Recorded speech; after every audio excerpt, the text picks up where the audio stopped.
Let's face it, the threat of hydrogen bomb warfare is the greatest danger our nation has ever known.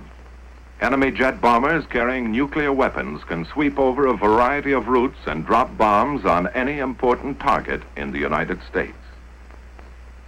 The threat of this destruction has affected our way of life in every city, town, and village from coast to coast. These are the signs of the time. Only in practice now, a rehearsal, a training exercise. But tomorrow, this siren may mean the real thing.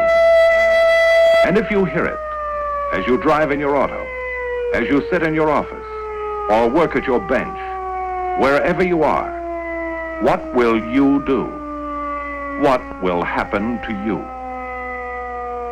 Let's face it, your life, the fate of your community, and the fate of your nation depends on what you do when enemy bombers head for our cities.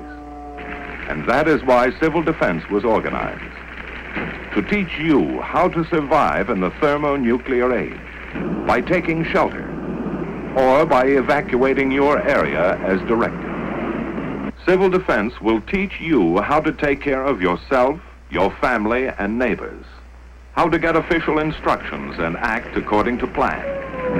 In time of atomic attack, the usual professional services, police, fire, welfare, hospital, and ambulance, could be bombed out, too busy, or unable to get to you and your family. Civil defense control points would function as the nerve centers for dispatch of organized assistance to disaster areas from outside the target districts. Every preparation is being made to deal with emergency conditions which would be created by enemy attack. To provide for communication with the public during an actual attack, our broadcasting industry and the federal government developed CONELRAD. This system permits the broadcasting of official news and civil defense instructions without helping enemy navigators find our cities by following radio beams. The CONELRAD frequencies are 640 and 1240 on your standard radio dial.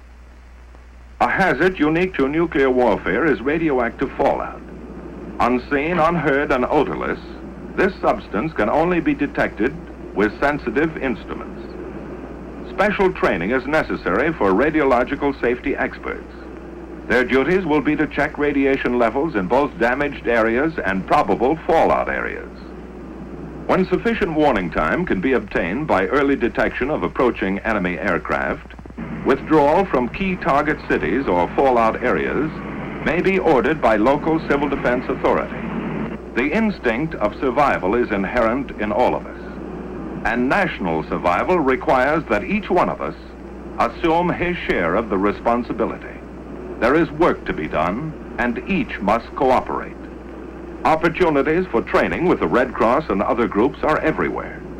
The combined efforts of many trained individuals are needed to make civil defense a forceful reality. This training is invaluable in preparation for enemy attack or the savage fury of nature. Experience in past disasters has proved the value of advanced training and the need for more stockpiling of emergency food supplies, medicines, and other critical items to care for the injured and homeless.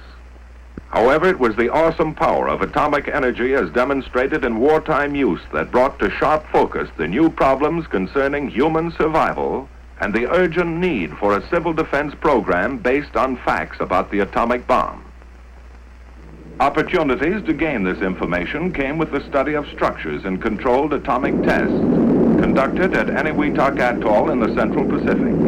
The main objective of testing is weapons development to strengthen national security, but also included are scientific experiments for the Atomic Energy Commission, military projects for the Air Force, Army, and Navy, and defense tests for the Federal Civil Defense Administration, primarily concerned with the effects of nuclear weapons on cities, industries, and people. The tremendous effects of heat and blast on modern structures raise important questions concerning their durability and safety. Likewise, the amount of damage done to our industrial potential will have a serious effect upon our ability to recover from an atomic attack. Transportation facilities are vital to a modern city. The nation's lifeblood could be cut if its traffic arteries were severed.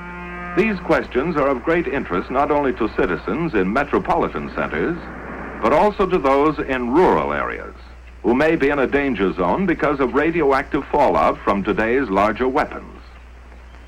We could get many of the answers to these questions by constructing a complete city at our Nevada proving ground and then exploding a nuclear bomb over it.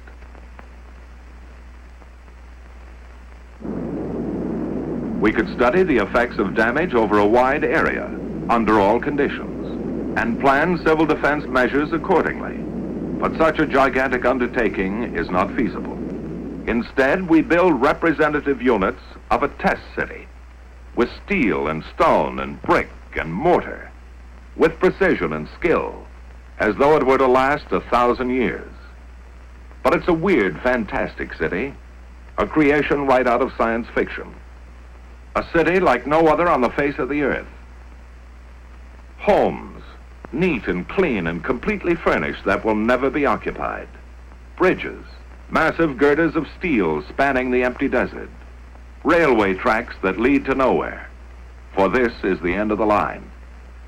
But every element in these tests is carefully planned as to its design and location in the area. A variety of materials and building techniques are often represented in a single structure. Every brick, beam, and board will have its story to tell. When pieced together, these will give some of the answers and some of the information we need to survive in the nuclear age. At varying distances from ground zero, the point of detonation, numerous experimental elements are assembled. Underground structures and facilities of various types play their part in duplicating the complexity of the modern city. The vast research program includes testing such items as covering materials, paints, varnishes, plastics, also various fabrics and samples of clothing. On the outskirts of our test city, a synthetic forest has been erected to determine the protective value of foliage and trees. To give us a ringside view of the event, high-speed cameras stand like lonely sentinels, ready to photograph the hurricane of fury. Before leaving the test area, a final check is made on the multitude of instruments and technical devices which will record a variety of blast phenomena for future study. Now, with all the elements in place, our test city is complete. From the air, its center will appear as a bullseye to the bombardier at H hour. On the morning of shot day, official observers, technicians, and scientists gather at News Knob to await the momentous event. This is the payoff for months of planning and preparation on the part of the Atomic Energy Commission, the military services, civil defense, and other test agencies. As part of an experiment to observe the phenomenon of atomic detonation at close hand, military personnel and defense officials dig in within a few miles of ground zero. After a final briefing from the officer in charge just before H hour, the men disappear into their foxholes. Every precaution has been taken for their safety.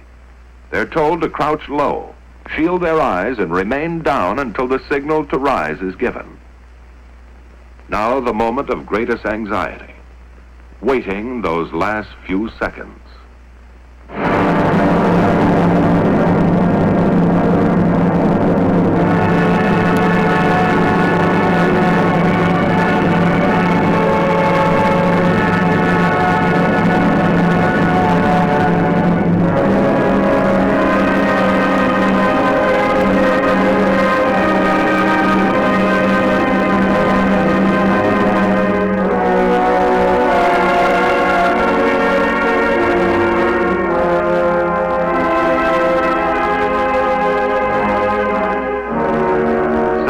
The blast wave reaches the trenches.